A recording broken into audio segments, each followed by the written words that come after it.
Pemirsa, kebijakan holdingisasi BUMN pangan dinilai mulai memberikan dampak nyata. Wakil Menteri Pertanian Sudaryono menyebut, pupuk Indonesia menjadi contoh holding yang berhasil meningkatkan kinerja keuangan melalui efisiensi bisnis.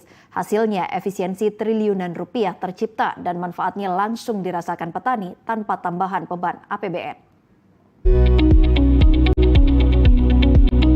Wakil Menteri Pertanian Sudaryono menilai kebijakan holdingisasi 3 BUMN pangan, yakni ID Food, PTPN Group, dan Pupuk Indonesia sudah berada di jalur yang tepat. Namun menurutnya, keberhasilan holdingisasi harus diikuti dengan peningkatan kinerja dan pengelolaan keuangan yang sehat. Hal itu diungkapkan usai sidang terbuka promosi Doctor School of Business di IPB University Bogor. Dalam disertasinya, Sudaryono mengkaji evaluasi dan strategi optimisasi kinerja BUMN pasca kebijakan holdingisasi. Holdingisasi secara konsep dan hasil riset sudah tepat, namun tantangan utamanya adalah seberapa cepat holding tersebut bisa selaras dan mendukung kinerja perusahaan yang nyata. Salah satu indikator penting yang harus dijaga adalah rasio keuangan, terutama current ratio atau likuiditas, serta pengelolaan utang yang prudent. Tanpa disiplin keuangan, holdingisasi justru berpotensi menimbulkan tekanan baru bagi BUMN. Sudaryono menilai PT Pupuk Indonesia menjadi salah satu contoh holding BUMN pangan yang mulai menunjukkan perbaikan kinerja signifikan. Setelah kebijakan holdingisasi diikuti dengan perbaikan struktur bisnis dan keuangan.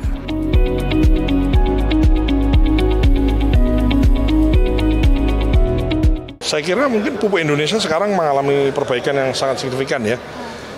Sekarang dengan terbitnya Perpres, revisi Perpres nomor 6 tahun 2025, ya bagaimana subsidi pupuk itu yang tadinya di ujung di produk akhir, ini kemudian dialihkan ke subsidi bahan baku, dan itu berimplikasi positif terhadap kinerja keuangannya BUMN yaitu Pupuk Indonesia.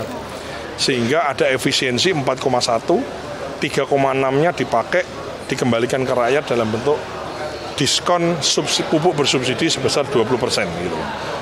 Jadi 20% diskon pupuk subsidi itu tanpa adanya input APBN anggaran baru. Jadi hanya dari efisiensi dan efektivitas dari kegiatan bisnisnya Pupuk Indonesia ada keuntungan efisiensi 4,1, 3,6 yang dipakai untuk dikembalikan ke rakyat dalam bentuk diskon pupuk bersubsidi gitu.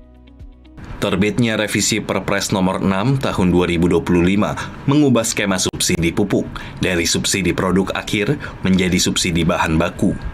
Kebijakan tersebut memberi dampak nyata terhadap efisiensi dan kesehatan keuangan Pupuk Indonesia. Bahkan, hasilnya tidak main-main.